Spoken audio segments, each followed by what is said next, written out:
Olá, pessoal. Sejam todos bem-vindos ao curso de Fundamentos de Física 2. Novamente, essa nossa aula é número 2, né? E nesta aula, a gente vai terminar o assunto de estática de fluidos e também o assunto de dinâmica dos fluidos, tá? Bom, então continuando o assunto de estática de fluidos, ou seja, uma continuidade do primeiro vídeo, hoje nós falaremos sobre um princípio muito importante que vocês devem conhecer, os fundamentos físicos, que é o princípio de Arquimedes, tá? Esse princípio diz o seguinte, ó, quando um corpo está parcialmente ou completamente imerso em um fluido, este, ou seja, o fluido, exerce sobre o corpo uma força de baixo para cima. E essa força é numericamente igual ao peso do volume de fluido que foi deslocado pelo corpo. Atualmente, às vezes, fica difícil a gente entender qual é o significado disso de fato, né? Mas considere o seguinte, considere esse reservatório, e nesse reservatório, eu vou apontar, é um reservatório com fluido, água aqui, por exemplo.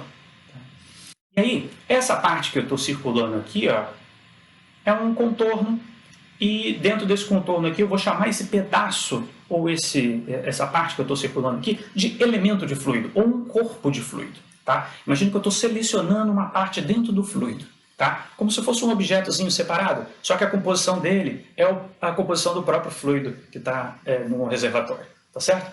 Então, essa analogia inicial é importante para a gente entender o conceito de empuxo. Tá? Bom, se vocês lembrarem de estática, o fluido está aqui em repouso. Tá? Sobre essa área virtual aqui, essa área superficial desse objeto de fluido que eu acabei de criar, sobre essa área, está agindo ali forças de pressão, tá? Forças associadas a colisões moleculares, ou seja, essa superfície imaginária ela está em contato com o fluido, né? Então, naquele processo de colisão, acaba gerando força. Então, toda essa superfície está submetida a uma pressão, tá? Valores diferentes de pressões, e como pressão é força sobre área, cada ponto dessa superfície está submetido a uma força de pressão. Tá? A questão, que é uma questão interessante e não é novidade para vocês, é a seguinte: essas forças que atuam nessa superfície não têm mesmo valor. Tá?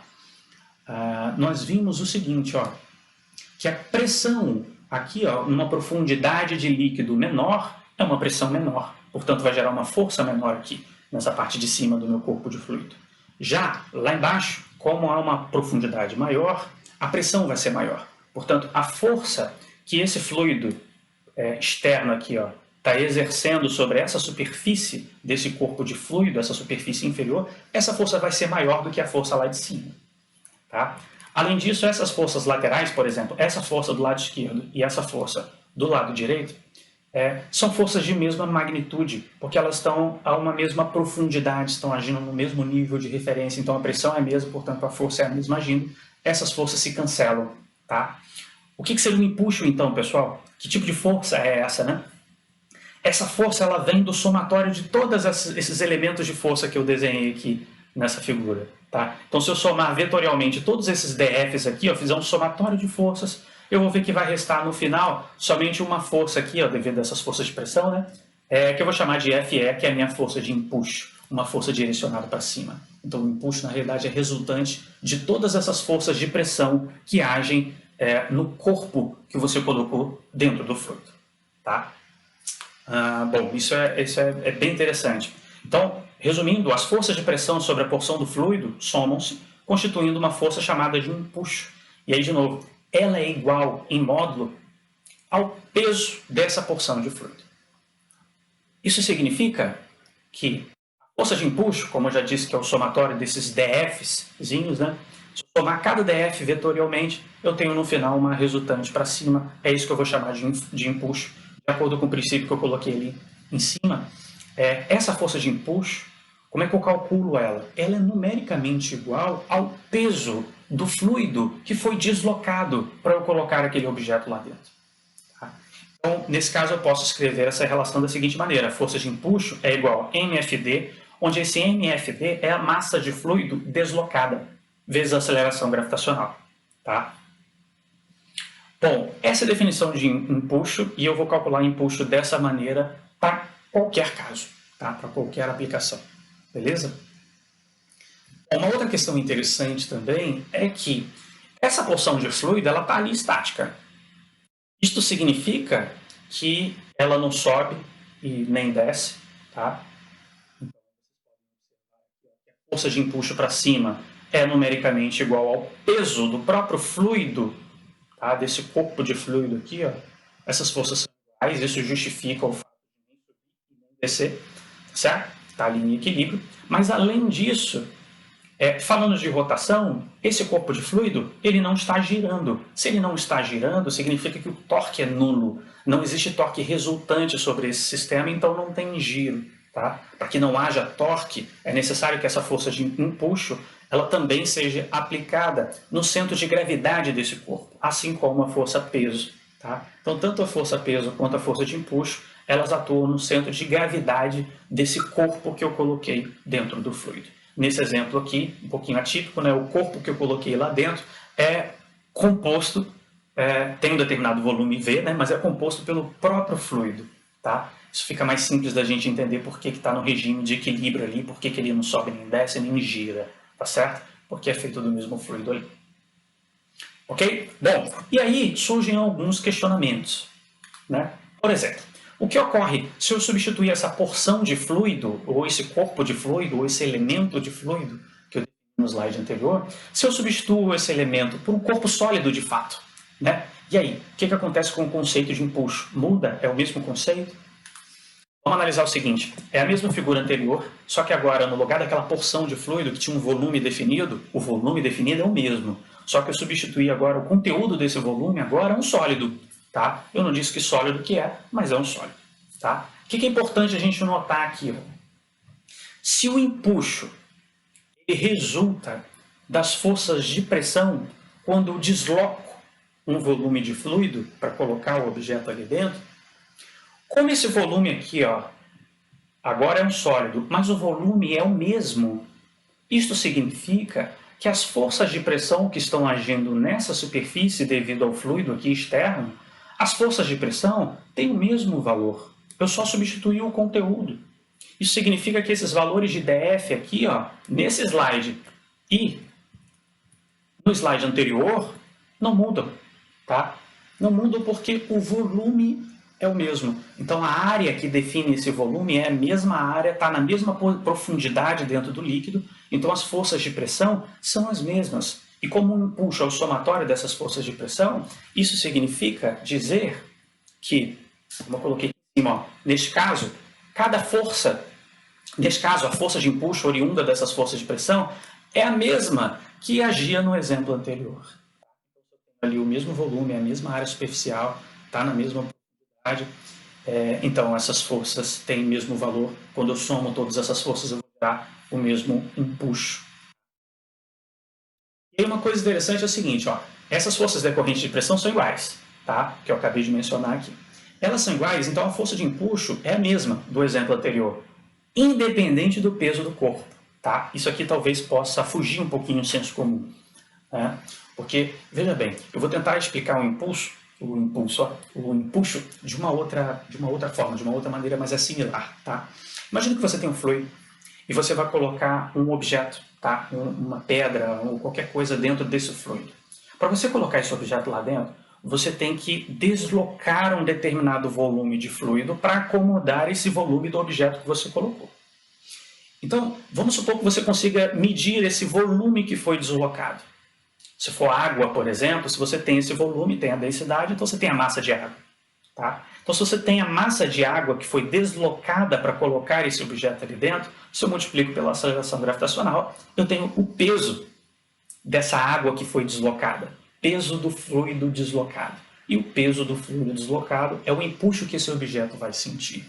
Então, o empuxo está relacionado com a força que você tem que fazer para abrir espaço, ou seja, deslocar um volume de fluido para colocar o teu objeto. Tá? Então, quanto maior esse deslocamento do fluido, maior o valor do empuxo. Tá? Essa é a ideia. Então, como o corpo de fluido do slide anterior e esse corpo sólido, eles possuem o mesmo volume e estão completamente submersos na água, o volume que eles tiveram que deslocar de fluido para acomodar lá dentro, o volume foi o mesmo. Tá? Então, eles estão submetidos aí à mesma força de empuxo. tanto num caso quanto no outro. Agora repare que se o empuxo é o mesmo, então de fato ele não depende do peso do corpo. Tá? Isso aqui poderia ser aço, poderia ser uma rocha, poderia ser qualquer coisa. O empuxo seria o mesmo. Ok? Legal.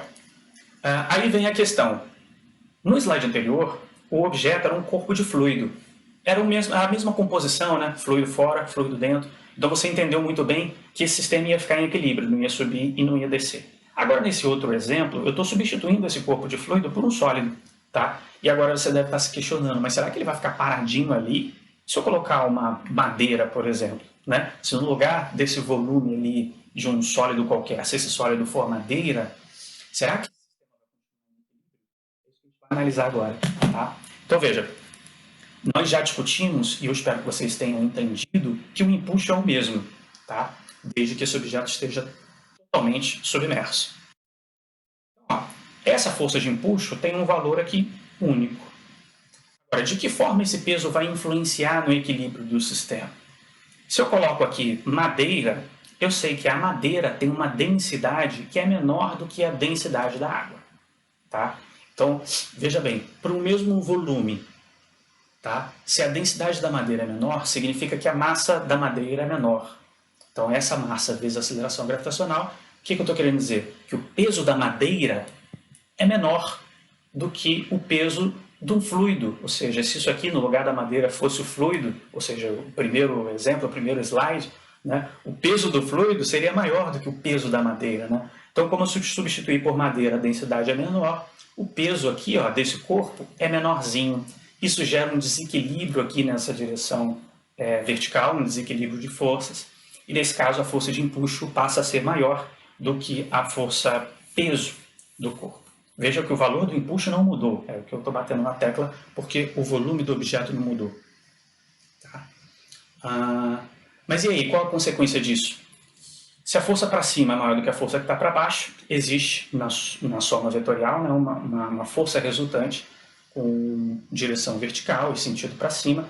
Essa força resultante para cima vai ser responsável por dar estabilidade a esse corpo. Né? Ele não vai ficar parado ali no meio do fluido, ele vai subir de fato, tá? Porque o peso dele não conseguiu equilibrar, como no caso, se fosse um corpo de composição que fosse a mesma composição do fluido. Se eu deixasse ele, ele ficaria ali paradinho, tá? Uma outra situação é que, ao invés de eu substituir esse material aqui, ó, laranja, por madeira, se eu substituir ele por uma rocha qualquer, tá? Bom, se for uma rocha, veja que o cenário muda um pouquinho. Ó. A densidade da rocha é maior do que a densidade da água. Tá? Em termos de empuxo, pessoal, como tem o mesmo volume, tá? O volume é o mesmo, as forças de pressão que atuam na área superficial desse volume, as forças de pressão são as mesmas. Então, o empuxo vai ser o mesmo.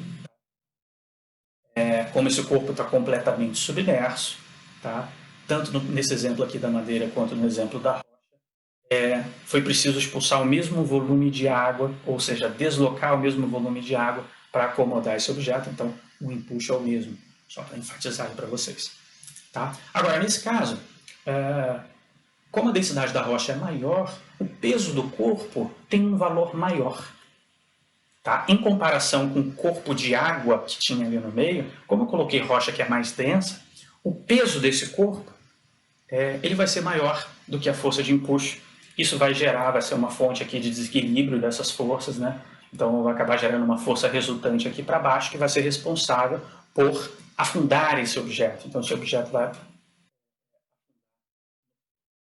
Tanto o processo de flutuar ou o processo de afundar são regimes dinâmicos que a gente não vai estudar aqui nesse curso, tá? Durante esse processo, se a gente for analisar um problema real de um pedaço de madeira flutuando e começando o seu processo de subida, esses processos são muito complexos, né? Porque quando você vai analisar um problema real, você tem que levar em consideração as forças de atrito, né? Que nesse caso a gente chama de forças de arrasto. E essas forças são muito difíceis de modelar, porque elas dependem inclusive da geometria do objeto, né? Da área da seção transversal desse objeto, que tem geometria aí arbitrária.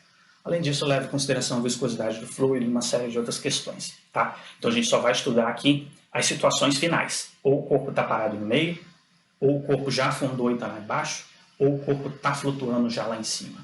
A gente não vai estudar aqui esse período de transição que ele sai de um ponto ao outro, que configuraria um regime dinâmico aí, a gente não vai estudar isso agora. Beleza?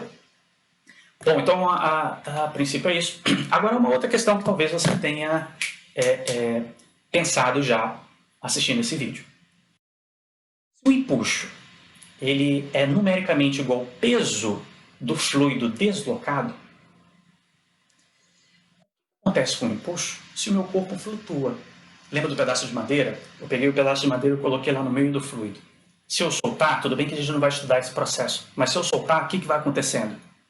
Ele vai subindo.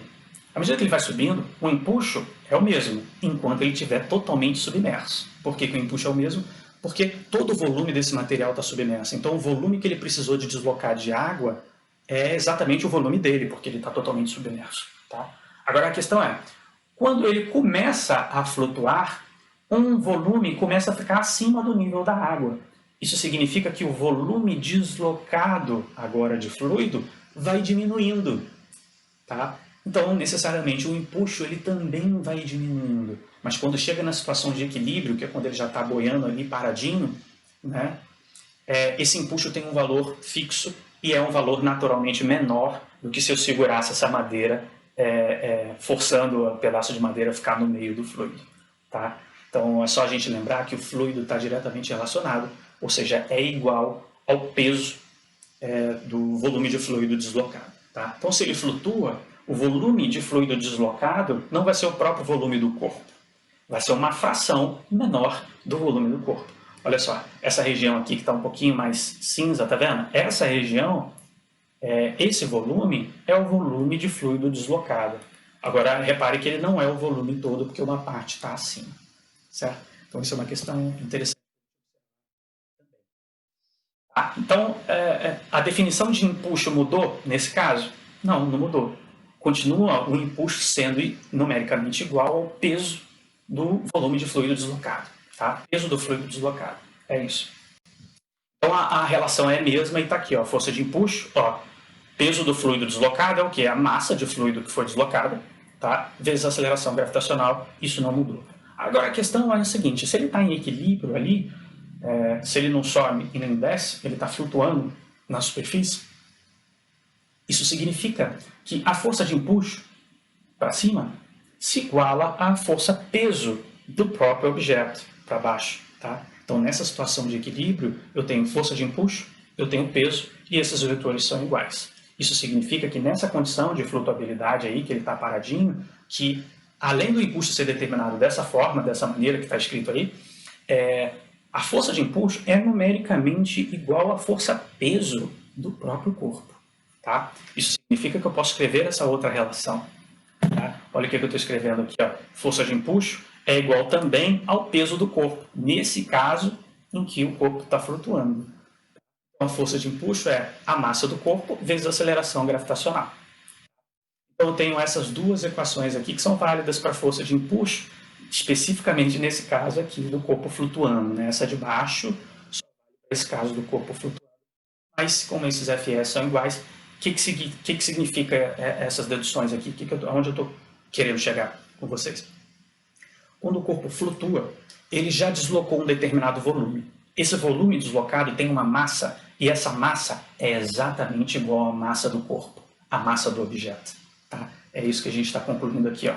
Se essas equações aqui são iguais, significa que a massa do fluido deslocado pelo corpo é numericamente igual à massa do corpo. Então, essas massas são iguais, somente no caso em que o corpo está flutuando. Certo?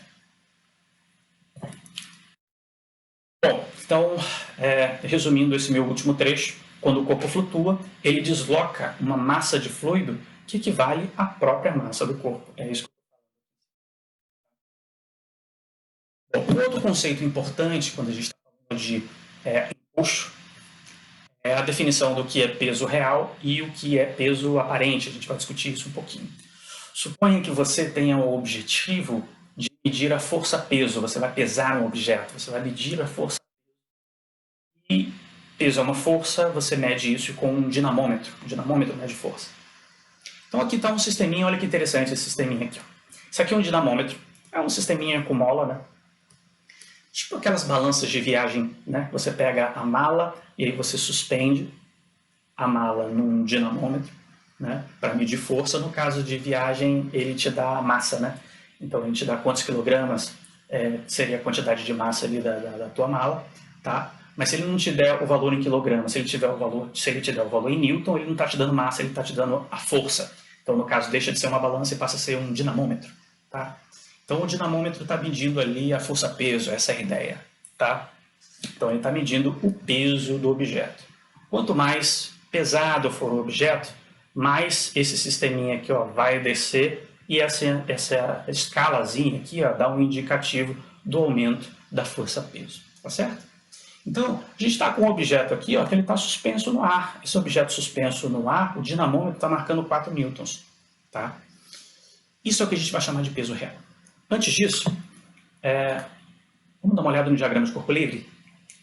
As forças que estão atuando ali nesse objeto são força-peso, que é uma força de atração gravitacional, e ali tem um fiozinho, tá vendo? Então, portanto, tem uma força de tração para cima. O dinamômetro vai medir o valor dessa força de tração. A questão é que, nesse caso, a tração é numericamente igual ao peso, porque esse objeto não está subindo nem está descendo, tá? Então, na realidade, o dinamômetro vai estar medindo a força-peso desse objeto. A grande questão agora, que é o que deixa a gente curioso, é o que vai acontecer com essa leitura do peso quando eu coloco esse objeto completamente aqui submerso na água.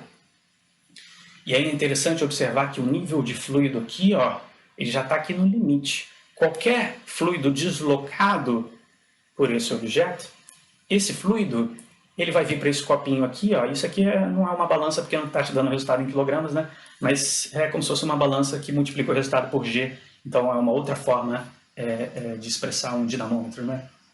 Tá? Então isso aqui está medindo força e isso aqui também está medindo força. Agora o interessante é o seguinte, quando eu começar a colocar esse cara aqui no líquido, esse objeto no líquido, esse volume aqui, ó, vai começar a encher o copo. Então isso aqui é uma forma de medir o peso do volume deslocado. E o peso do volume deslocado a gente já sabe que é o próprio empuxo. Bom, uma outra situação, isso aqui eu já até mencionei, né? São iguais em módulo, né? A tração é igual ao peso. O que a gente chama de peso real é esse 4 newtons aqui, porque esse objeto não está imerso. Poderia até pensar, olha, veja, ele não está imerso no líquido, mas ele está, ao redor dele tem fluido, que é o próprio ar atmosférico. Tá? Só que a gente já discutiu isso. A pressão atmosférica, em algumas dezenas de quilômetros que a gente vai utilizar nesse curso, a pressão atmosférica é a mesma. Ela não varia com essa altura, dentro de uma faixa, né? Até algumas dezenas de quilômetros a gente está considerando que a pressão atmosférica é a mesma. Isso significa que a pressão atmosférica ela não vai variar com a profundidade da coluna de ar atmosférico. Isso significa dizer que a pressão aqui em cima desse objeto é igual à pressão embaixo desse objeto, se a gente estiver falando de ar atmosférico. Beleza? Então, nesse caso, esse peso aqui é considerado peso real. Tá? Bom, tá aí a pergunta. Qual seria a leitura do dinamômetro, né, ao mergulhar o objeto no fluido? Aí, olha o que aconteceu. O dinamômetro marcou uma leitura de 1 newton, ou seja, reduziu o peso do objeto. O peso do objeto foi reduzido em relação ao peso real. Né? E se você observar, ó, todo o volume deslocado de água veio para esse copinho. E o peso desse volume deslocado deu 3 newtons. Só que o peso do volume deslocado por um objeto, quando eu coloco dentro do fluido, é a definição de empuxo. Isso significa que o empuxo vale 3 newtons. E o meu peso agora vale 1 newton. Como esse peso não corresponde ao peso real, é isso que a gente define como peso aparente, quando eu vou fazer alguma leitura de massa ou de força-peso de um objeto quando está imerso no fluido. Tá? Então, fazendo o diagrama de corpo livre, a gente tem aqui o peso do objeto, né? O mesmo peso real do slide anterior, a tração para cima, porque eu continuo tendo esse fio. Tá? O que surgiu novo no diagrama de corpo livre em relação ao slide anterior? Surgiu aqui uma força de empuxo. Essa força de empuxo é a força que vai reduzir o valor dessa tração aqui. Porque antes, a tração era igual ao peso. Tá? Agora, a tração mais essa força de empuxo vai ter que ser igual ao peso. Isso significa que essa tração aqui agora é um pouco reduzida. Tá? E o meu dínamo vai estar medindo exatamente o valor dessa tração. Então, de outra forma, no equilíbrio, eu posso dizer que o módulo da tração é igual ao peso, e esse P, o peso real, menos a força. O meu dínamo vai estar medindo o peso aparente através dessa tração. Então, baseado nessa discussão, pessoal, a gente pode definir isso aqui, ó, tá? A influência do empuxo produz um conceito, produz o conceito de peso aparente, isso que a gente discutiu. E esses pesos podem ser relacionados por essa equação aqui, ó. O módulo do peso aparente é o peso real menos a força de empuxo, tá? Então, isso aqui a gente só está colocando em termos analíticos, uma coisa que já é intuitiva, é muito mais fácil você levantar uma pessoa dentro de uma piscina do que fora da piscina, tá? Justamente por isso, você tem que fazer uma força para levantar essa pessoa. Você coloca isso debaixo do braço, isso, né? Se você coloca a pessoa debaixo do braço, debaixo da água, aparece uma força de empuxo e essa força de empuxo vai somar a força que você tem que fazer para igualar o peso. Então a força naturalmente que você tem que fazer para igualar o peso é reduzida. Tá? Então é dessa forma que a gente relaciona peso aparente com peso real. Beleza? Bom, pessoal, com essa discussão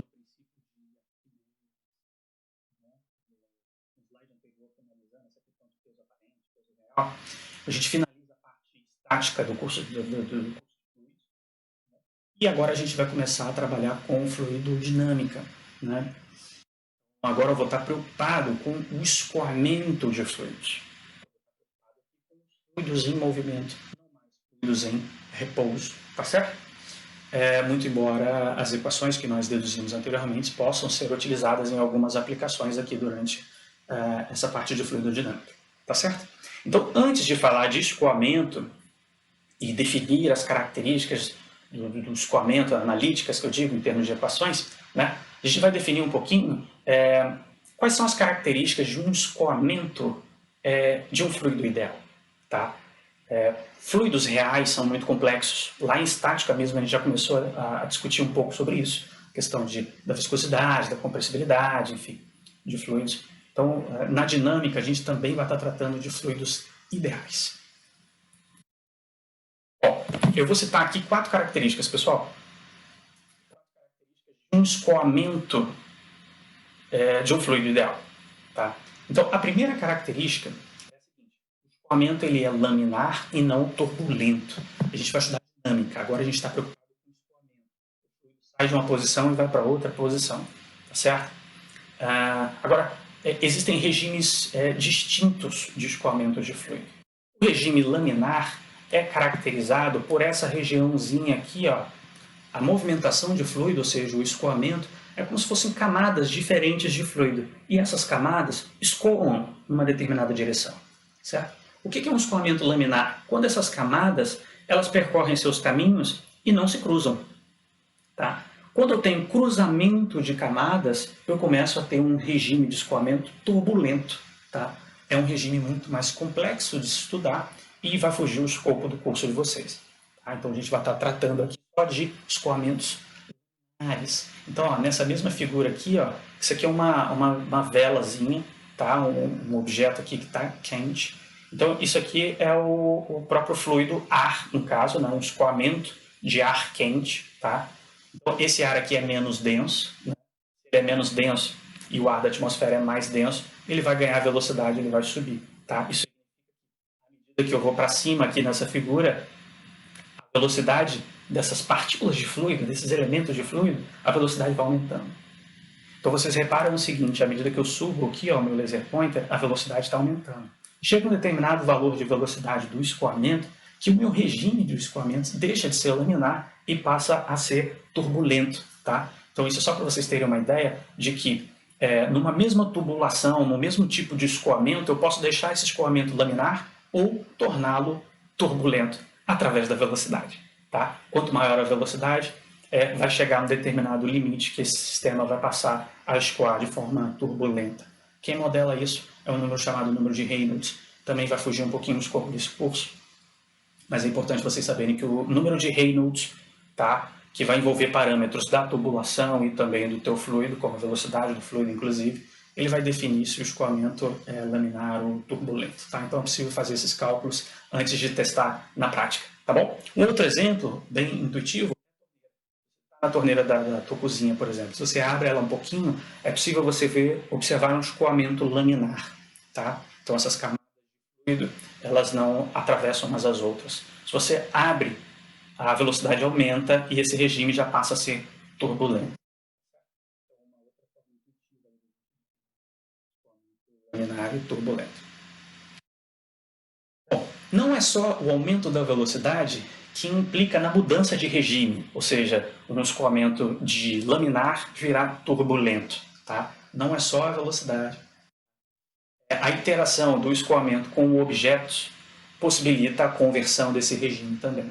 Tá? Então, isso aqui, essa figurinha mostra pra gente, esse vídeo, né, na realidade, mostra aquele sistema de túnel de vento que geralmente faz para estudar a aerodinâmica de veículos, né? O que é um hambúrguer, né? Enfim, é válido para explicação. Bom, então o que a gente tem aqui da esquerda para a direita? Um escoamento de ar, tá? Em algumas posições, que são essas linhas brancas, em algumas posições é injetada uma fumaçazinha. E essa fumaça, ela serve para o leitor observar como é que é o comportamento desse escoamento de fluido, tá? Essas camadas se cruzam, essas camadas não se cruzam, então esse escoamento é laminar ou turbulento. É possível a gente observar aqui, ó, que o escoamento é todo laminar, toda essa região o escoamento é laminar. O fato de ter colocado um objeto, esse objeto interage com o escoamento, de forma que atrás dele é possível observar que esse escoamento deixou de ser laminar e passou a ser turbulento. Tá? Então, além do aumento da velocidade, como no slide anterior, eu posso provocar turbulência, a interação de um escoamento com o objeto também pode provocar turbulência. Essa turbulência está relacionada com o descolamento dessa primeira camada de fluido aqui, ó, à medida que eu vou me aproximando do final do objeto. Tá? Então, esse descolamento aqui ele acaba gerando esse efeito de turbulência. Então, isso é só para exemplificar. Tá? A gente não vai estar analisando problemas complexos aqui. Tá? Então, nesse ponto 1, o escoamento vai ser laminar e não turbulento. Beleza? Bom, a próxima característica de um escoamento de um fluido ideal é uma característica que você já conhece. É um escoamento incompressível. Se é incompressível, a gente vai estar tratando aqui só de líquidos. Tá? Escoamento de gases, como o gás é compressível, isso traz uma complexidade maior nas equações e foge um pouquinho do escopo aqui desse problema. Mas é interessante a gente discutir quais são essas hipóteses de validade das equações que a gente vai deduzir mais adiante. E isso enriquece o conteúdo de vocês. Vocês não têm só uma equação. Vocês têm a equação e sabem quais hipóteses que você pode aplicá-la. Tá? E em que circunstância que ela vai falhar. Isso é importantíssimo. Tá? Então, esses modelos que nós vamos chegar são modelos válidos para escoamentos laminares e escoamentos de fluidos incompressíveis. Outra característica também desse escoamento de fluido ideal, que nós vamos estudar aqui, é que esse escoamento ele não é viscoso. Isso também não é muito novidade para vocês. A gente já discutiu que a viscosidade é o atrito entre essas camadas de fluido. Tá? Uma camada numa velocidade e as camadas de cima em outra velocidade. Então, possui uma velocidade relativa, essas velocidades são diferentes. Tá? Então, a viscosidade, quanto maior a viscosidade do fluido, maior esse atrito. Tá? E esse atrito gera um problema danado, porque se existe atrito gera calor. Calor é roubo de energia mecânica para transformar em energia térmica. Né? Então, são processos dissipativos. Esses processos dissipativos, eles trazem uma complexidade muito grande no estudo de escoamento de fluidos. Tá? A gente não vai se preocupar com isso aqui, porque a gente vai estar estudando o escoamento de fluidos não viscosos. Tá? Bom, essa figura aqui é uma figura interessante. Imagine que isso aqui, de fato, é uma tubulação. Tá? É a mesma tubulação, só que por essa tubulação está passando um fluido que é não viscoso, à esquerda, e um fluido viscoso, à direita. O escoamento de fluido, pessoal, ele é visto como camadas. Então, eu tenho essa camada aqui da esquerda, depois eu tenho essa camadazinha aqui da direita, tá? Depois eu tenho uma sequência de outras camadas, tá? Como se fossem folhas de papel A4, né? E elas deslocam entre elas. Se o fluido é não viscoso, todas essas folhas, todas essas camadas de fluido, elas escoam para cima, nesse exemplo, tá? Com a mesma velocidade. Então, por isso que eu estou desenhando esses vetores aqui, ó, com o mesmo tamanho, tá? Porque esse que está mais próximo da parede do tubo e o que está no meio do tubo tem a mesma velocidade. Algo diferente acontece quando o escoamento que passa dentro desse tubo é um escoamento de um fluido que é viscoso. Se esse fluido é viscoso, pessoal, a gente tem uma primeira condição, que é uma condição de aderência. Isso significa que a primeira camada de fluido em contato com um tubo aqui, metálico ou qualquer outro tipo de tubo, essa primeira camada de fluido, pessoal, ela adere a essa superfície. Isso significa que essa primeira camada de fluido, ela não se move. A velocidade dela é nula, tá? E aí a camada vizinha já tem uma velocidadezinha. Repare que entre essas duas camadas tem atrito. E assim por diante, tá? Isso significa que as velocidades aqui, ó, dessas camadas de fluido começam nulas, vão aumentando até a região central do tubo, mais longe da parede, e depois vão diminuindo novamente. Então, olha o perfil de velocidades ao longo dessa mesma seção, tá vendo? Ao longo dessa mesma seção aqui, ó, eu tenho velocidades menores próximo à parede e velocidades maiores na região central. Então, isso traz uma complexidade também no estudo do escoamento de fluidos, tá? Isso depende também do diâmetro da tubação, enfim, uma série de outros fatores. Agora, essa foto aqui do lado é muito interessante. Ela mostra aqui um sistema, um bico de Bunsen, né? Vocês devem utilizar isso aí em experimentos de química, né? Então, eu tenho basicamente um gás aqui, tá? Esse gás, no processo de incandescência aqui, ó, eu tenho um fluxo de gás, tá? Então, a gente vai estudar um pouquinho o perfil dessa chama. Veja bem, essa chama aqui é muito mais cilíndrica do que essa chama aqui do lado, tá? Aqui eu estou mostrando exatamente a combustão de um gás não viscoso e de um gás viscoso, tá? Então, lá dentro dessa tubulação aqui, ó, esse perfil de velocidades de um escoamento não viscoso está caracterizado aqui por essa chama mais cilíndrica, tá? Então tem um escoamento que segue uma geometria mais cilíndrica, né, do perfil ali de velocidades. Basicamente, em qualquer ponto nessa seção aqui teria a mesma velocidade. Diferente desse outro fluido aqui, ó, tá? Então, esse fluido já tem um perfil que é basicamente idêntico a esse perfil aqui, ó. Ou seja, nas laterais as velocidades são menores do que a região central. Então, o perfil da chama já muda um pouquinho. Então, você vê que o tipo de fluido que está escoando, ele leva reflexos, inclusive, no perfil da chama, né, de um instrumento como esse aí, muito utilizado em laboratórios de química. Tá? Então, é só para a gente discutir um pouquinho mais, mas a gente vai estar aqui envolvido com problemas não viscosos, beleza? Escoamentos não viscosos. Falei de 3 características. Bom, a quarta característica e última, tá, desse escoamento de um fluido ideal é uma condição de irrotacionalidade, ou seja, o escoamento ele é irrotacional. Estudando aqui problemas em que é possível que o fluido ele faça curvas no seu regime laminar, tá? Mas é importante que essas camadas de fluido não se cruzem. Essa condição de irrotacionalidade, ela diz o seguinte: um elemento de fluido, uma partículazinha de fluido, ela não pode girar em torno de um eixo que passa por ela mesma, tá? Então, uma partículazinha, um elementozinho de fluido, ele não pode girar, tá? Isso configuraria a presença de um rotacional não nulo, tá? Então, esse efeito de rotação no fluido é um efeito que traz uma complexidade muito grande na análise de escoamento e é algo que a gente vai evitar aqui, tá? Então, se esse fluido gira em torno de si mesmo, naquele ponto, o rotacional, que é uma característica de cálculo vetorial, que vocês vão ver mais à frente, o rotacional é não nulo, então eu acabo ganhando mais uma equação num sistema de equações para análise de escoamento de fluidos, tá? E torna o sistema bem mais complexo, tá? Então, reparem, a gente está no escoamento laminar, é possível fazer curva? É possível fazer curva, mas uma partícula de fluido, ela não gira em torno dela mesma, tá? Então essas são as 4 características de um escoamento de um fluido ideal. Sabendo essas características, a gente pode começar a estudar os modelos que a gente vai utilizar para análise de escoamento, tá? Mais uma vez, a gente não vai... Bom, pessoal, A primeira equação que nós vamos discutir aqui se chama equação da continuidade.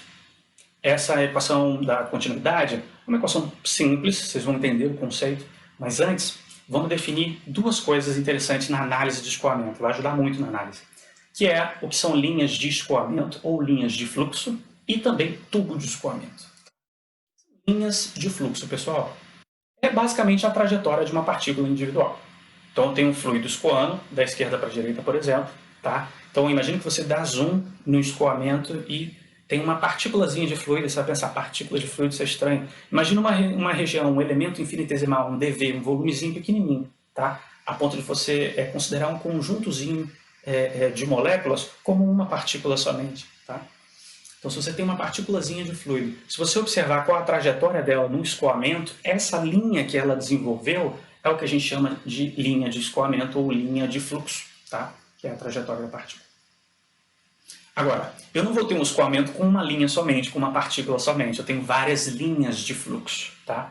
E aí eu posso definir o que é um tubo de escoamento. Um tubo de escoamento é a junção dessas diversas linhas de fluxo. Aqui está um exemplo para mostrar a vocês, tá vendo? Isso aqui é um tubo de escoamento formado por várias linhas de escoamento, tá? Onde esse A aqui é a área da seção do tubo nessa posição, tá certo? Então esses são dois conceitos importantes aí utilizar na análise de escoamento. Olha que legal isso aqui, ó. Então, nessa segunda figura, vocês estão vendo aqui, ó, linhas de fluxo ou linhas de escoamento. São exatamente essas linhas aqui, ó, com o que tem um determinado sentido, né? Essas linhas representam a trajetória da partícula. Se eu quiser determinar, por exemplo, qual é a velocidade da partícula ou qual era a velocidade da partícula de fluido que estava nessa posição, onde basta eu traçar uma linha tangente a essa linha de fluxo, uma linha tangente a essa uma reta que vai coincidir com exatamente um ponto dessa curva, tá? Quando eu traço essa reta tangente, eu sei que o meu vetor velocidade ele está exatamente nessa direção. Agora, se é para a esquerda ou para a direita, isso vai ser definido pelo sentido da setinha aqui do escoamento, como está aqui para a direita. Então, além dessa direção, dessa reta tangente, tem esse sentido aqui, para cima e para a direita, né, na realidade, que está bem inclinado. Tá? Então, em linhas gerais, o que eu estou querendo dizer? Que a direção do vetor velocidade em cada ponto do escoamento pode ser obtida pela reta tangente à linha de fluxo em cada ponto. Tá? Então, isso também é algo útil para a gente. Uma coisa muito interessante. Quando as propriedades do escoamento elas não variam no tempo, dizemos que esse escoamento está num regime muito particular, que se chama regime estacionário ou regime permanente. As propriedades do escoamento não variam no tempo. Qualquer propriedade, velocidade, pressões, qualquer grandeza física. Eu tenho um escoamento, eu tenho um tubo, por exemplo, está escoando água. Tá? Se eu der um zoom no escoamento, eu vou ver nesse ponto partículas de fluido com uma velocidade V1, nesse outro ponto com uma velocidade V2, que pode ser uma velocidade totalmente diferente. Tá? Mas a questão é, se a gente estiver no regime estacionário, essas velocidades elas não mudam seus valores. Então é como se eu tirasse uma fotografia desse perfil de velocidades, tirasse outra, tirasse outra, tirasse outra e comparasse, seriam as mesmas. Tá? Então, de novo, tomem cuidado com o conceito de constante e o conceito de uniforme. Tá? Com essa premissa de falar que o regime é estacionário, eu estou dizendo que essas variáveis, essas grandezas físicas do escoamento, elas não variam no tempo. Tá? Isso não significa dizer que a velocidade aqui tem que ser então a velocidade aqui. Não, elas podem ter velocidades diferentes. A questão é que essas velocidades, por mais que sejam diferentes, elas não variam no tempo. É isso que eu estou querendo dizer com o regime estacionário. Um exemplo um pouquinho mais prático.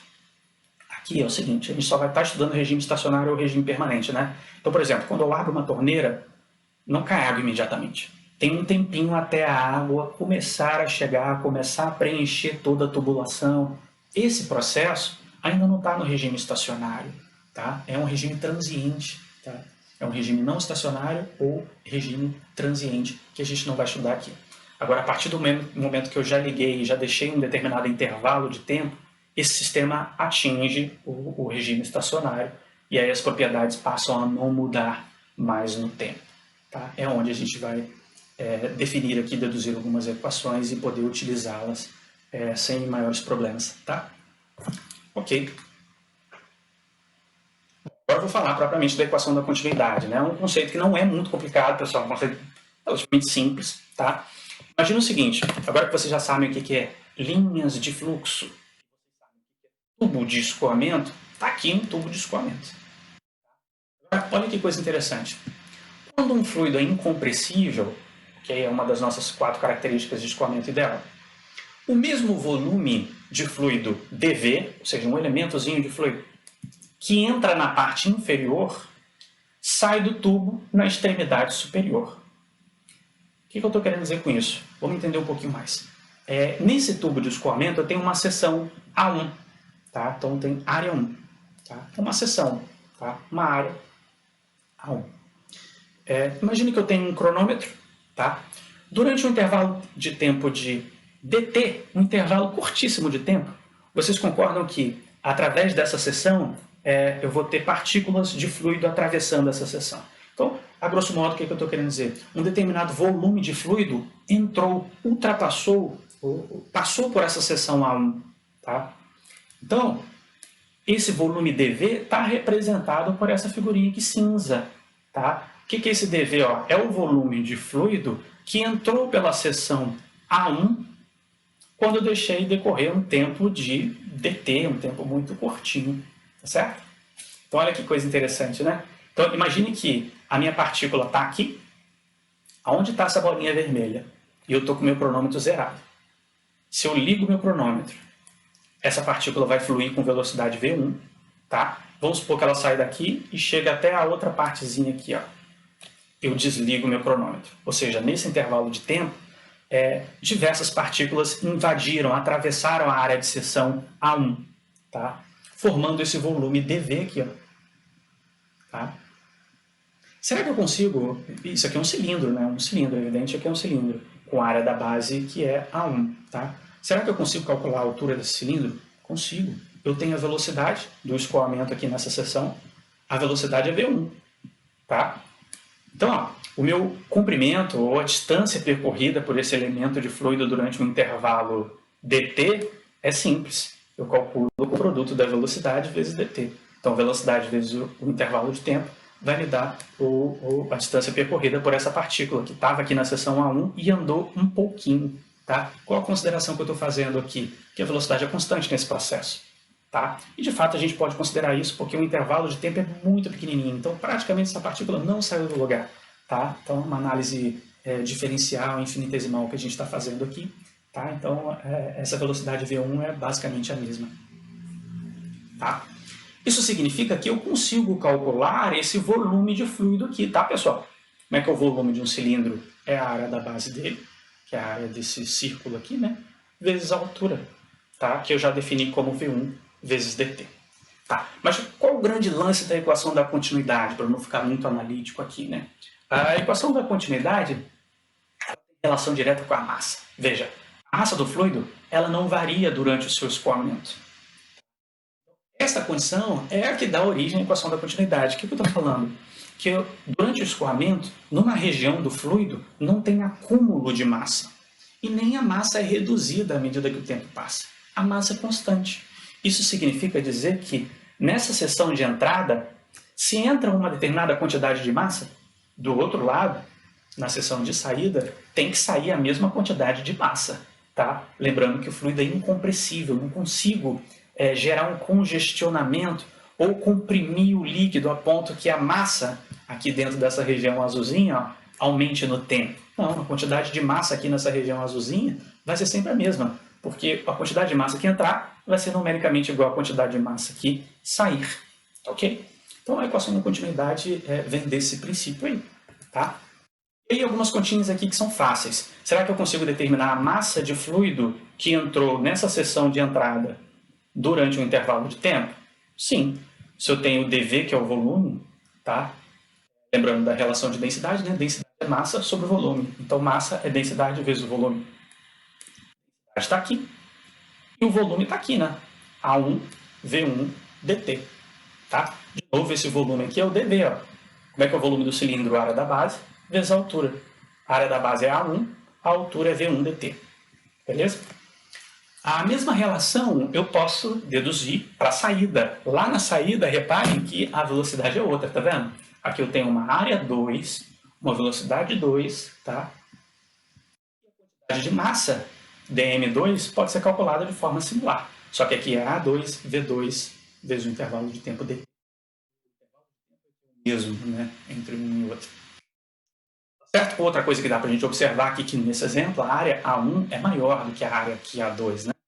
A gente vai entender melhor essa relação de velocidades. Por que a velocidade aqui aumentou, tá? Então, usando aí essa premissa da equação da continuidade, nessa questão de a massa que entra é igual à massa que sai, a gente pode igualar essas duas expressões que nós chegamos aqui no slide anterior, né? dm1, então, é igual a dm2, uma quantidade infinitesimal de massa que entrou, de infinitesimal de massa que saiu. Igualando essas equações, eliminando o ρ dos dois lados, a gente chega na famosa equação da continuidade para um fluido incompressível. Ela diz o que para a gente, pessoal? Olha, o produto da área da seção 1 vezes a velocidade nessa seção 1, em qualquer ponto aqui dessa seção 1, tem que ser igual à área da seção 2 vezes a velocidade em qualquer ponto aqui dessa seção 2. A equação da continuidade, ela traduz a conservação da massa. Então, esse produto AV em qualquer ponto do escoamento tem que ser igual ao produto AV em qualquer outro ponto do escoamento. Tá? E essas áreas são as áreas das seções, as seções que contêm esses pontos 1 e 2 que eu estou mencionando. Tá? Então, uma equação bem simples aí. Tá certo? Agora, a gente pode aqui tirar algumas conclusões, ou seja, é visível aqui observar que essa área 1, pessoal, é maior do que a área 2. Então, vejam, aqui eu tinha V1 e área 1. O que aconteceu com essa área 2? Diminuiu. Veja, se eu aplico a equação da continuidade nesse problema aí, eu tenho A1V1. Isso tem que ser igual a A2V2. Mas o que acontece? A2 diminuiu. O que tem que acontecer com V2, então? Tem que aumentar para que essa igualdade aqui, ó, ela seja verdadeira para qualquer ponto, tá, do escoamento. Então, se eu diminuo a seção do escoamento, eu aumento a velocidade do fluido naquela seção, de forma que a equação da continuidade é sempre válida nesse processo. Tá certo? Beleza. Bom, aqui uma última informação importante, e traduzindo isso que eu falei. Se a área da seção diminui, a velocidade do escoamento nessa seção aumenta. É o que está acontecendo aqui. Ó. Olha o vetor velocidade V2. Ele está maior do que esse vetor V1. Por quê? Porque a área dessa seção aqui diminuiu. Se as áreas fossem iguais, naturalmente esses vetores... Então é bem simples esse conceito de equação da... Agora vamos para uma curiosidade barra definição de uma nova grandeza física para vocês. Tá? Que é o seguinte, esse produto área vezes velocidade, em termos de unidade, vai me dar uma unidade muito interessante, que é metro cúbico por segundo. Olha que interessante. Metro cúbico por segundo. Isso é o que a gente define como vazão volumétrica, ou seja, a quantidade de volume de fluido que atravessa uma seção durante um intervalo de tempo. Tá? Então, nada mais justo do que ter essa unidade, né? Volume por tempo. O volume de fluido que atravessa uma seção específica, né? Num determinado tempo. Beleza? Então, eu posso escrever vazão volumétrica, pessoal. Eu uso essa variável QV, tá? Como vazão, e o V quer dizer que essa vazão é volumétrica. Isso aqui mede, na realidade, quanto que o volume está variando no tempo, mas que tipo de volume é esse? É o volume que atravessa uma seção do fluido. Tá? Aqui eu tenho uma seção do fluido, eu disparo o meu cronômetro, no intervalo de tempo de 1 segundo, por exemplo, qual foi o volume de fluido que atravessou da esquerda para a direita? Esse é o conceito de vazão volumétrica. Tá? Então, a equação da continuidade ela poderia ser escrita como o produto de AV é a vazão volumétrica, ela poderia ser escrita, a grosso modo, de vazão de entrada tem que ser igual a vazão de saída. Perfeito. Tá? É isso que diz a equação da continuidade. Então, eu tenho uma tubulação, eu posso ter uma tubulação complexa, mas uma tubulação única. Num determinado momento, ela divide em 3 outros tubos. Tá? Não importa. Se o fluido for incompressível, a equação da continuidade ela continua sendo válida nesse modelo que a gente definiu. Então, a vazão de entrada tem que ser igual à soma dessas vazões aqui de saída. Tá? Então, Então, a vazão de entrada sempre vai ser igual à vazão de saída. Coloque isso na cabeça de vocês. Legal. Uma outra situação é a seguinte, esse produto AV, já sei que é vazão volumétrica. O que acontece em termos de unidade se eu multiplico por ρ? Se eu multiplicar por ρ, eu vou ter uma unidade aqui também muito interessante, que é quilograma por segundo. Tá? Então, essa grandeza que tem essa unidade, ou seja, o produto de ρ, A e V, denomina-se vazão também, só que vazão mássica. O que ela mede? Não o volume que atravessa uma seção em um determinado tempo, mas ela mede a quantidade de massa que atravessa, massa de fluido, né, que atravessa uma seção durante um intervalo de tempo. Então é uma forma também de medir vazão. Tá? Então nesse curso a gente vai estar falando sempre de vazão ou volumétrica ou vazão mássica, tá certo? Então eu posso colocar a equação da continuidade em tanto da vazão volumétrica quanto da vazão mássica.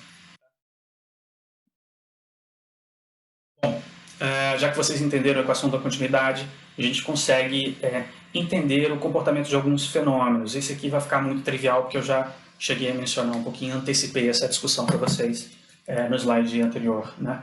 Então, a equação da continuidade nos permite entender situações como essa aqui. Tá? Então, aqui eu tenho um tubo de escoamento. Tá? Essa seção olha o que aconteceu com o meu tubo de escoamento. A seção A2 é uma seção menor, de acordo com a equação. Se eu diminuir a área, eu tenho que aumentar a velocidade para que a vazão de entrada seja igual à vazão de saída. Então, isso justifica o fato da velocidade 2 ser maior do que a velocidade 1 nesse processo aí. Uma outra situação interessante é que você está vendo aqui essas linhas de fluxo, né?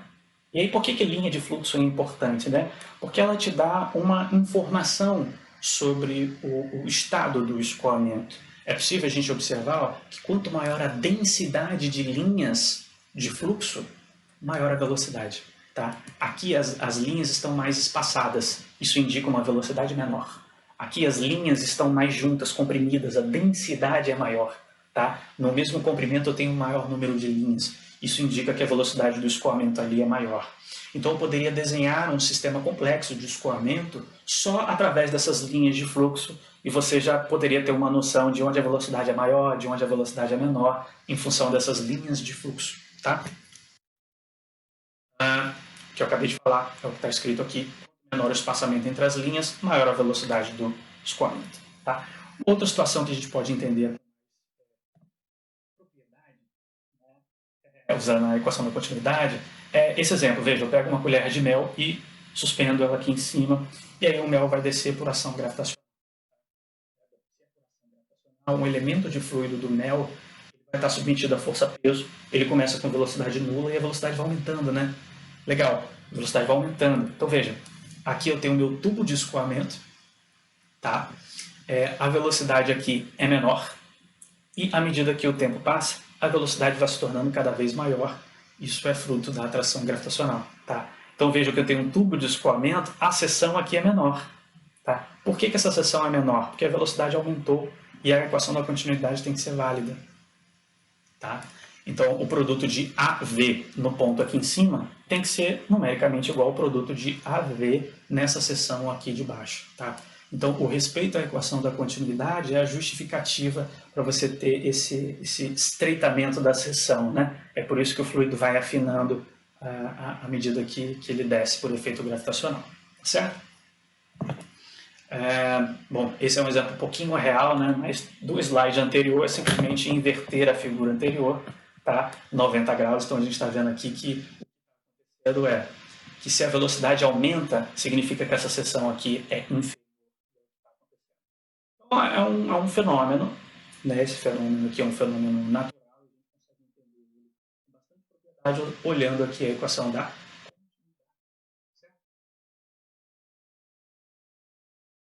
Agora, a gente vai discutir uma equação, que é a última equação, muito importante, que é a equação de Bernoulli. Tá? E aí, antes da gente discutir um pouquinho os conceitos da equação de Bernoulli, vamos fazer um review aqui. Nós vimos o seguinte. Lá da estática de fluidos, que era o primeiro vídeo de teoria, nós vimos que a pressão P varia com a altura ou profundidade, Y. Outra situação que nós vimos agora com a equação da continuidade é que a velocidade varia de acordo com a trajetória. se essa partícula tiver uma trajetória que passa por uma seção reduzida, a velocidade vai aumentar, ou uma seção mais larga, a velocidade vai diminuir. Então a velocidade varia ao longo de uma trajetória. Tá? Então, nada mais justo do que a gente tentar relacionar essas grandezas, pressão, altura e velocidade. As grandezas físicas aqui podem ser relacionadas usando o princípio de conservação. Então, a equação resultante é a chamada e famosa equação de Bernoulli. Tá? Então, a equação de Bernoulli é simplesmente a aplicação de conservação de energia, da mesma forma que a equação da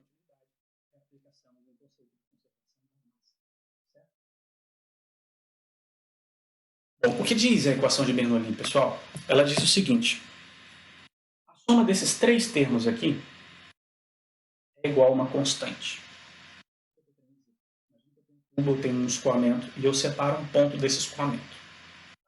Eu vou chamar ele de ponto 1. A pressão nesse ponto 1, ou seja, P1, mais a densidade do fluido, vezes V1 ao quadrado, que é a velocidade do escoamento nesse ponto 1, tá? Dividido por 2, mais ρ, que é a densidade do fluido, G, aceleração gravitacional, Y, é a altura desse ponto em relação a algum nível de referência. Tá? Isso você tem que escolher qual é o nível de referência na tua análise. A soma desses três termos vai ser constante para quaisquer pontos que eu escolher no escoamento. Ponto 1, 2, 3, 4, 5. Tá? Então, é uma equação que vem da conservação de energia, tá? E que traz uma informação muito útil para a gente resolver problemas de escoamento. A soma desses três termos aí, ela deve ser constante para quaisquer dois pontos que eu escolha no meu escoamento. Tá certo? Isso é o que diz a equação de Bernoulli. Então, se eu tenho um ponto 1, eu posso calcular a soma desses três. Isso vai ser igual a algum outro ponto de referência, um ponto 2, que eu escolha. Então, eu consigo estabelecer essas relações, uma equação muito útil. Envolve aí três variáveis importantes do escoamento, que é pressão, velocidade e altura, ali, por exemplo. Tá? Na resolução de alguns problemas. Essa equação de Bernoulli, ela é obtida, é possível a gente deduzir essa equação de Bernoulli aplicando um teorema que é chamado teorema trabalho-energia. Tá? Esse teorema trabalho-energia é aplicado no escoamento de fluido, tá? Usando uma figurinha aqui como essa. Então, essa parte dedutiva a gente vai deixar para o exercício, para o vídeo de exercício, que a gente tem mais facilidade de escrever e deduzir. A gente vai estar preocupado agora com a dedução da equação de Bernoulli aqui nesse slide. A gente vai deixar para o próximo vídeo, tá? Então, está aqui a equação de Bernoulli. A soma desses três termos tem que ser uma constante. Também nesse vídeo de exercícios vai selecionar alguns problemas de aplicação, testar os conhecimentos aí de vocês em relação ao uso da equação da continuidade de Bernoulli em aplicações mais próximas, aí, mais práticas, né? Tá? Agora, uma coisa importante que a gente tem que lembrar é que essa equação de Bernoulli vale naturalmente para qualquer tipo de escoamento. Essa equação é válida somente para um escoamento estacionário de um fluido ideal. Nunca esquecer isso. Como uma equação de energia, se o fluido tivesse viscosidade, então tem atrito. Se tem atrito, tem energia dissipada, então tem energia térmica. Mas isso é uma equação de energia, e energia térmica não está aqui dentro, você não está vendo aí, tá certo? Então, eu estou levando em consideração nesse tipo de equação aqui que a energia se conserva em qualquer ponto do fluido, certo? Bom, aqui eu vou falar de alguns casos especiais dessa equação de Bernoulli, né? Interessantes.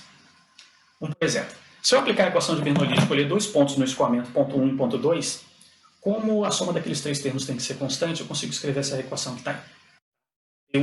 ρV1 ao quadrado sobre 2 mais ρGY é igual ao seu relativo no ponto 2. O que acontece se y1 for igual a y2? Ou seja, a altura do ponto 1 for igual à altura do ponto 2. Um tubo horizontal e tem um escoamento nesse tubo horizontal. O meu nível de referência está aqui embaixo. Então, esses dois pontos que eu escolhi, a esquerda e a direita, estão na mesma altura. Certo? Igual a y2 e a densidade é a mesma. Então, eu posso cancelar esse termo com esse termo e fico com essa relação aqui de baixo, que é uma relação muito interessante se eu explorá-la. Olha o que ela está dizendo para mim. Tá? Se a velocidade de um fluido aumenta, o fluido se move horizontalmente ao longo de uma linha de fluxo, a pressão do fluido diminui e vice-versa. O que eu quero dizer? Olha só, imagine esse tubo horizontal, tá? E eu tenho esses dois pontos. Eu tenho aqui a pressão nesse ponto 1, eu tenho a velocidade nesse ponto. E aí, vamos supor que no ponto 2 eu saiba que a velocidade é maior. Tá? Então, ó, se a velocidade aumenta enquanto o fluido se move horizontalmente, o que acontece com a pressão? Olha esse termo aqui, ó. Se V2 aumenta, e olha, ele é quadrático ainda, hein? Se ele aumenta, o que tem que acontecer com o P2? O P2 tem que diminuir para que essa soma corresponda a esse número que eu tinha calculado aqui antes, que é relativo ao ponto 1. Tá? Então, olha que relação interessante. Né? À medida que eu tenho aumento de velocidade, o aumento de velocidade está relacionado diretamente com diminuição de pressão naquele mesmo ponto. Tá? Então, uma forma da gente visualizar isso aí é esse exemplo. Tá? Dá uma olhada nessa tubulação. Aqui um escoamento de água, por exemplo. Aqui tem uma seção A1. Essa seção não importa para a gente agora. Vamos ficar ligado nesse ponto aqui, ponto 1 e ponto 2. Eu escolhi dois pontos do fluido. Se o meu nível de referência é aqui embaixo, eles estão à mesma altura, ponto 1 e o ponto 2. Tá? O ponto 1 ele tem uma velocidade V1. O ponto 2 tem uma velocidade V2.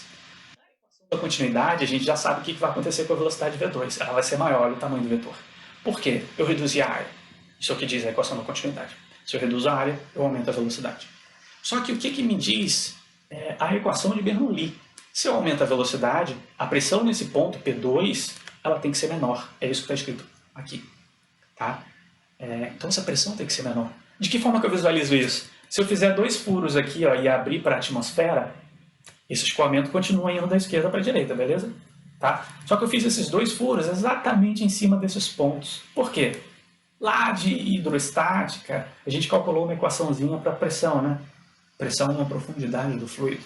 Tá? Essa profundidade aqui, por mais que o regime seja dinâmico, essa profundidade não muda. Tá? Então, a pressão nesse ponto 1 aqui, ó, depende do quê? Da pressão atmosférica, né? Mais a pressão relativa a essa coluna aqui de fluido. E a pressão nesse ponto 2 depende da pressão atmosférica, mais a pressão relativa a essa coluna de fluido aqui, que é uma coluna de fluido menor do que a coluna aqui. Isso indica e corrobora essa análise aqui de cima. Tá? Então, quando a gente tem um aumento da velocidade, nesse ponto tem uma redução de pressão para que essa igualdade aqui na equação de Bernoulli seja válida. Tá? Então, uma aplicação muito útil aí esse tipo de sistema. Tá? Bom, uma outra análise em cima dessa equação de Bernoulli é o seguinte: o que acontece se a velocidade no ponto 1 for igual à velocidade no ponto 2? Né? Que equação que a gente acaba chegando? Se as velocidades são iguais, esse termo que envolve velocidade, 1 a 0, né? E aí, naturalmente, eu não estou colocando nenhuma condição de y.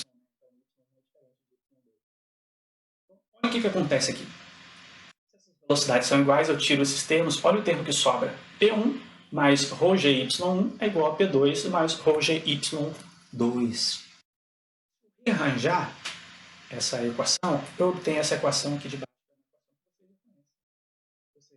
A pressão no ponto 2 é a pressão no ponto 1 mais ρgy1 menos y2 é o que eu tinha definido como profundidade. Eu acabei resgatando aqui uma equação que nós utilizamos para fluido em repouso, que a pressão a uma certa profundidade.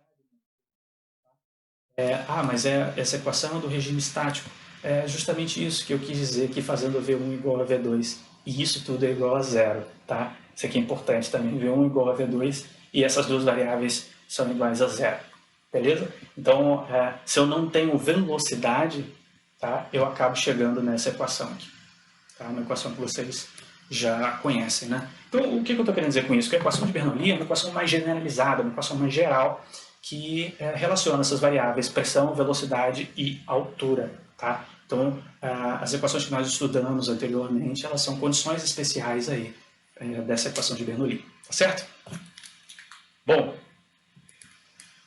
aqui é só uma conclusão, né, do que eu discuti aqui. Na ausência do escoamento, o fluido está em repouso. e a equação de Bernoulli se torna a relação de pressão com profundidade que foi estudada na aula.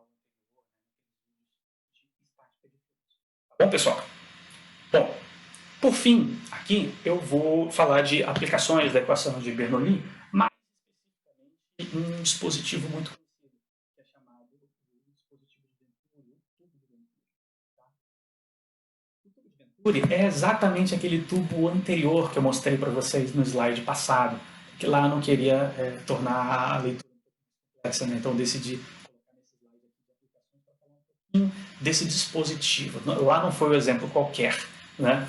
Então, esse tubo de Venturi, pessoal, é um tubo que permite medir a velocidade de escoamento. Isso é bem importante, tá? Imagine o seguinte, eu tenho um escoamento, eu tenho um cilindro, esse cilindro tem área de seção A1, tá? E esse cilindro é muito longo e está escoando fluido por esse cilindro, tá? Como a área da seção não muda nesse cilindro, a minha tubulação tem o mesmo diâmetro, mesma área da seção, tá? A velocidade é a mesma. Tá? O meu fluido ali, o meu fluido é ideal, tá? Então o meu fluido tem velocidade V1. O tubo de Venturi, pessoal, é essa estruturazinha aqui, ó, tá? Então é como isso aqui fosse uma conexãozinha, que eu posso pegar o meu cilindro por onde está passando o escoamento. Se eu quiser saber a velocidade que está ali, o que eu faço? Eu acoplo esse tubo de Venturi no meio do meu tubo onde eu quero descobrir a velocidade. Tá? Qual é o impacto disso? O meu tubo de Venturi, ele força o escoamento a passar por uma região de área menor. Tá? Só que além disso, ele tem essas áreas aqui abertas à atmosfera.